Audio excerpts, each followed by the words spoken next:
Locally, I'm known by the name of the public speaking god. Whenever I prepare to give a speech or do anything related to either the public or speaking, people laugh at how comically calm I am, or at least at how comically calm I look. Because, you see, I've built a reputation of being able to handle crowds and generally being an attention-seeking prick. So people assume that I don't really get worked up about it. But that would be absurd, wouldn't it be? People are more afraid of public speaking than they are of death. And even though it's more of an exaggeration, that statement becomes more of an exaggeration the more you actually think about it. It still is kind of true. For someone like me, who is technically wired differently, that shouldn't be a problem. But the fear of public embarrassment and humiliation is just too deeply rooted into our primitive psyches. It's just too complex of a fear. A couple of months ago, during Spanish class, the peak moment for attention seeking for me, I somehow got into a situation where I ended up volunteering to give a speech about Brazil. Now, I've been to Rio de Janeiro. I had a jolly good time. I had a lot of fun there. But besides giving some population info, sharing some personal anecdotes, and locating Brazil on a world map, I was basically a Neanderthal at everything relating to, South American Portugal.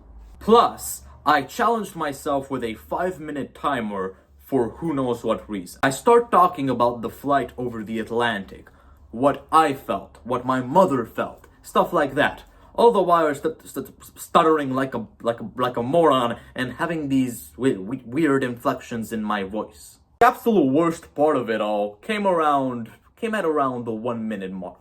You see, dear viewer, the girls in my class are, how do I say this, especially beautiful. So during my speech, I lock eyes with one, and she just has the worst possible expression on her face.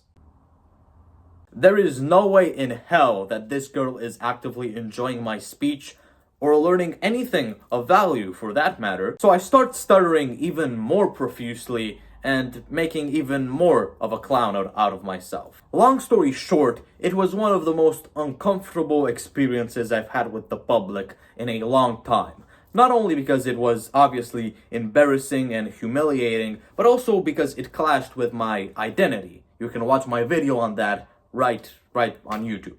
Just click on it, search for the title, watch the video. It clashed with my identity, being an articulate young gentleman that knows how to express himself. Now, before giving you some tips on how to not end up in situations as uncomfortable and excruciating as this one, synonyms, I'm going to tell you something. Public speaking is one of the greatest feelings a human could ever experience. Giving a good speech, presenting a manifesto, reciting a great poem by memory to a crowd, and knowing for a fact that they have gotten something out of it, whether it be pleasure or information or education, whatever, is something that not even making $1 billion, 20 female orgasms, or having seen your child having become something in life could ever compare to. And no, I am not exaggerating. It's one of the main reasons I chose this job. Anyway, here are my top 3 tips for better public speaking. The first is the most important. So, you're in front of the group of people you're going to speak to. Wait patiently until they shut up. You do not want to be talking to a particularly talkative crowd. It's not an experience I would wish even on my worst enemy. Starting your speech whilst everybody is talking is not going to get you the attention that you're seeking. People can very easily ignore words. What they can't ignore is silence. Second piece of advice, do face and diction exercises before speaking. Here are 4 motions and exercises that I learned from the one and only public speaker, Vin. You're gonna see me make some pretty silly faces, so stay tuned. The first exercise is trills. Brrr, brrr, brrr, brrr. In Romania, we have these things, I don't know what they're called. Bra bre bri bro bro bro bro. Do that with like every single letter of the alphabet. You can do dradre, dredro, drudro, dradre, I don't know. Just do anything that gets your mouth riled up.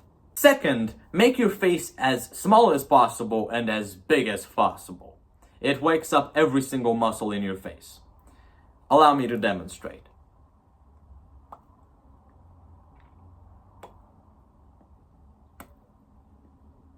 Okay, that's enough of that. Move your eyebrows up and down. Your eyebrows express a lot, actually, and you do not want them to be stiff. And fourth, move your jaw from right to left. This is especially important if you're speaking English, because it requires a lot of jaw movement. And my final tip, look at the audience members. If you're not periodically staring at specific audience members, after a while, they'll most likely stop looking at you. Just break the habit of just skimming the crowd like this. It doesn't look or feel good after a while. You'll get dizzy. So just concentrate on a single person at a time. You'll lock in on the audience itself, and they also lock in on you. Don't forget, even I, your masterful teacher, fuck up a lot.